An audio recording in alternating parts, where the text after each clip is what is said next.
business from day one, which is crazy. You could have easily given up, and now you've had like your biggest month. It's crazy how that happens. But persistence, not many people are persistent enough. Do you know what I mean? Exactly. And you know what? I understand. Like, it can be tough, hard, frustrating. You feel like you're going back to the drawing board all the time. But isn't it true that that person who's persistent just a little bit longer, those are the ones that end up breaking through? I've seen it this year. The last probably 2 or 3 months, I've probably had about 10 to 15 messages of people that have been in for a couple of years, had a really hard time, and now they've had like 3-4 months of consistency. But the thing is, it's almost better in that sense that it's not like 3 months of fluke. It's 3 months of like, wow, I've had to make all these tweaks and now it's happening. And then consistency starts to go up. But it just shows you need a very, very strong mind. And those that chop and change, move there, they're just not cut out for this business, because that same mentality they take to another strategy, they just do the same thing. And they end up winding, they get that original excitement, that shiny kind of ball, if you know what I mean. Then what happens, they're like, oh, this isn't as easy as what I thought, and the same thing happens again. Of course, there's some strategies that are better than others, but you know, there's loads of ways to make it, do you know what I mean? There will be ways that, even from zone to zone, and like someone's found a way to do it that suits their kind of style. But I think that in this business, no one really sets out, even myself included when I started, thinking about scale.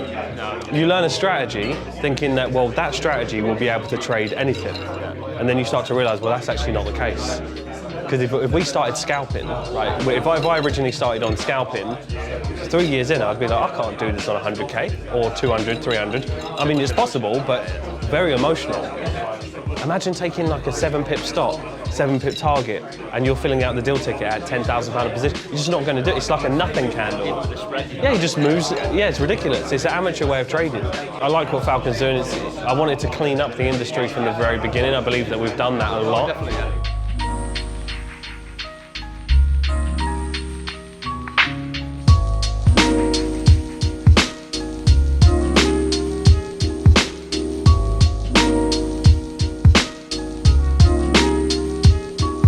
Learning how you work is the most important thing.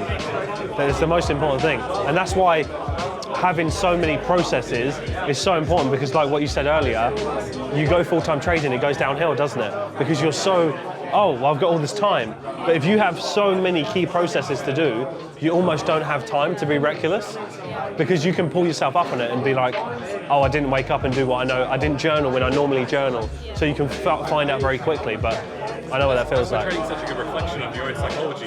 Like, you learn so much about yourself. Like for yourself, it's like, I know I need to be somewhat busy to function at my best. So, but you wouldn't know that if you didn't have. Yeah, exactly. If someone's pushing an agenda, say for example every week I'm saying, no guys, you need to be a full-time trader, it's going to be very conflicting for your personality, and that's not healthy for people. Which is why I love traders becoming something that suits them. Like we said before, and Stephen Goldstein said this at the conference, there is no one personality in this room that will make someone a better trader than others. There's not like, right, he's got this aggressive nature and that means he's going to be the best trader. That doesn't actually exist. What does exist is you trading in a way that's congruent with your personality. And I believe that anyone can make it. I don't believe there is anyone that doesn't have the potential. Some people have asked me over the years, is there a certain type of person more likely to succeed than others? And we've carried out some private research looking at all different personality types. And actually we see successful people in all different areas of personality. There is not one type that has an edge over another type. What there is people who actually work in a way that's congruent to their personality. That is far more important. So we see some spectacularly successful people who you might call highly risk averse. We see some people who are very risk tolerant, who are highly successful. We see some people who are very excitable and intense, who are very successful. And then we see some people who are very down-to-earth, rule-based, rule-driven. That there is no one overall type. That gives you the highest level of success. So for example, I know myself to the absolute T. So I will trade in a way that suits me and I won't be affected by it. But if I started listening to a scalper that was a little bit more aggressive, I might go the other way. Even though I'm very accurate and I know what I'm doing, my results could go from here to here. And then I'd be trying to force it on something that just doesn't really make sense to me. So that's why you really have to listen to yourself. I was first joined Falcon in April of 2018, and I've been with Falcon for about 6, 7, 8 months, maybe a bit longer, and I traded for about 6, 7 months on my own. Couldn't find anything that I noticed. Joined Falcon and, well, my game changed basically. I noticed some of the patterns, I noticed how consistently the patterns played out, and yeah, it took my eye. Been with Falcon since June 2017, so probably just over 2 years now. In an unbelievable way, like someone couldn't believe if I told them. The way you look at Falcon, it's 80% psychology and 20% trading, which everyone thinks it's the other way around. Now, your psychology isn't just for trading, your psychology is everything. So I use Falcon for my mindset in just my work, my normal job of staying happy, affirming the right things to yourself, waking up on a morning, doing your meditation. It's not just trading, the Falcon's a lifestyle more than just a trading plan. The technicals have always been pretty good for me. My biggest struggle's probably been the psychological side. So with Falcon, they help you tackle that through your consistent actions that you need to do, with back testing, with your processes that you put in place and stuff. And there's a lot of support in the community as well, so it's always pretty good that way. So it's affected me to the point where I'm almost, I'd say, I'm pretty close to being consistent, so I'm pretty happy with the way things are going. Just finding consistency and mastering the processes more and implementing more habits. I've not really got any monetary value or any materialistic things. I just want to focus on my processes, get that down, and like you say, progress is irreversible, so that's all I want to do really, just progress. 2020 is just carry on, working my processes, just consistent actions, and not putting any pressure on myself to be consistent, but just to do things properly daily. So that's it, just really move on, hopefully hit consistency, but that's it really. Everybody has their own way of looking at probability, but that's how I look at it. Even I've said about it before with Barcelona. When Barcelona, in their prime, when they were even if they were losing, they would still play the same way. Still pass it out to Dani Alves. He would then cross it in. Iniesta wouldn't get the ball and shoot from 40 yards emotionally, thinking we need to get the winner, because they've coached them and said no. Even when you're not winning technically on the scoreboard, we still play the same way. And that is the same thing with probabilities.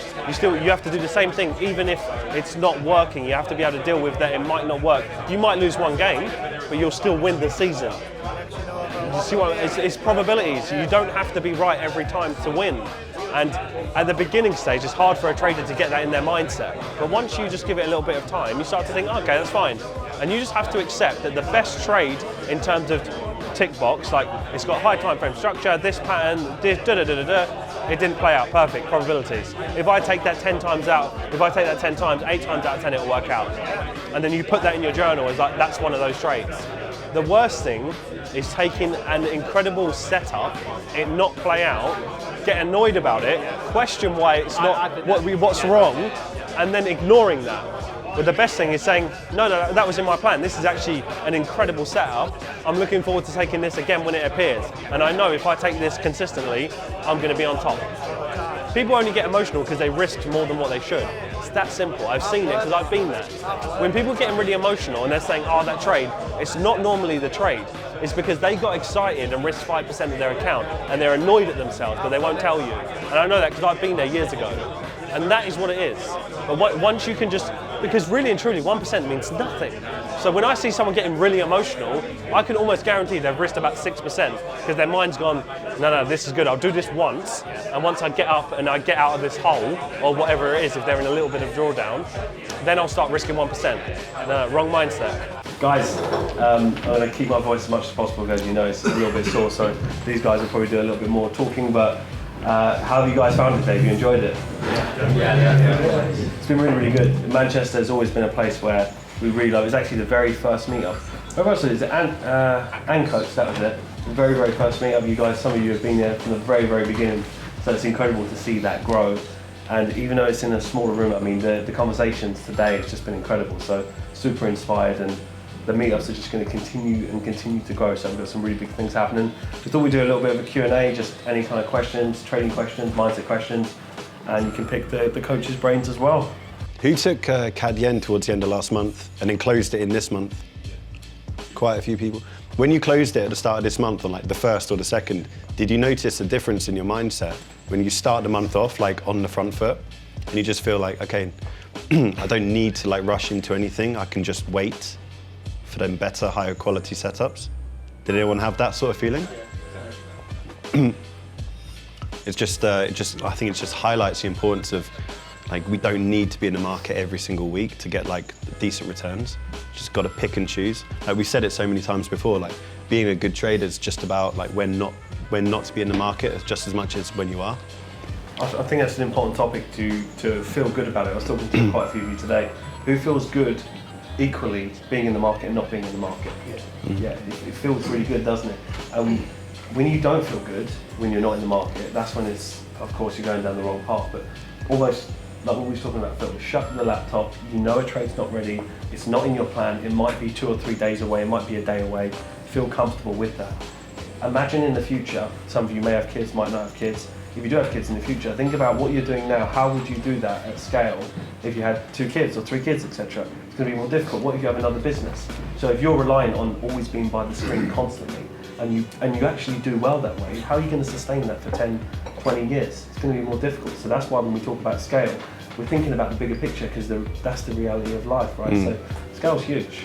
It also goes back to, you don't want to replace a 9-to-5 job with a 9-to-5 with the charts. Yeah. So the way obviously we trade is like, we now take some trades on our mobile. We don't have to be the charts because we do our planning in the morning. We know where the pairs are that we like for the day, and you can go off and do, obviously for your property, other stuff as well. So no one wants to be at the charts kind of 10, 12 hours a day, and you don't need to. Is anybody at the charts quite? Do any of you feel like you need to be by the charts a lot, or have you found more peace by? There's your watch list. Who feels good once you get your top 6, or whether it's top 5, etc. Where you have that watch list, you filtered out all the noise, and you're kind of going into the market with, yeah, this is what I need to focus on. That's sometimes the best feeling, that you do it every single week. And I think it's important to get to the stage where you feel good about that. You've got your top 6, your wild cards, etc. Whatever it is, and not check other. Who still flicks for other pairs just out of interest? Well, after your top 6? Yeah, like when you've got your top 6 and your wild cards, do you go through the rest of the pairs just to kind of have a bit of a nose of what's going on with? Yeah, see, I used to do that a lot, and that would distract me away from then actually taking trades. And once you can move away from that, it's the best feeling in the world, because you don't care what's happened. You know, for example, if something happened on pound CAD, and I look at it, and I look at the trade, and I think I could have taken that. That actually meets the plan. That meets my criteria. Did I miss that trade? Well, I can't miss something that I wasn't focusing on. Well, Eurokiwi this week was a good example. Yeah. Eurokiwi was like, I think some people bank maybe 3-4%. Yeah, it's a decent setup. Yeah. And that's, again, it goes back to, you're not going to catch every single move. And you get emotional if you start thinking, okay, this has moved 100 pips, why didn't I take that? And that's when you start searching stuff and go away from your trading plan and just try to capture every single move, and it's just not sustainable. You have to have goals. Just learning content, watching content, trading for the sake of it, doesn't really get you anywhere. You kind of got one foot in the door, you've just got to go all in. So you have to have something in the background that's going to push you, whether that be bigger capital, full-time, whatever it is. Have something that's going to push you more than anything else. Otherwise, you'll just be in the same situation in a year's time. And I've seen people make crazy progression in, like a 3-4 month stint once they're focused. You think you're focused, but once you really get your focus, suddenly that person just goes, it just goes up. So really think about what goals you've got. It's great. Who thinks this year's gone fast, by the way? It's crazy. This is by far the fastest year, I would say. It's just crazy. I can't believe we're so close to... It's a Christmas party in a few weeks. It's insane. That's nuts. I haven't got my suit. It's not like you to leave it to the last minute. So it's just gone so fast. And I think 2020 is going to be a year it will shock people, because it's like, for example, we don't have a crystal ball, but we've been saying for a while that Q4 is looking like there's going to be some momentum, right? And the momentum comes into the market. That's just from a bit of experience of seeing these cycles and structures, how they play out. 2020, I mean, if you just look at the DXY, you look at equities, you look at the S&P, just look at how everything is structured, 2020 is going to be one of the biggest years for a trader.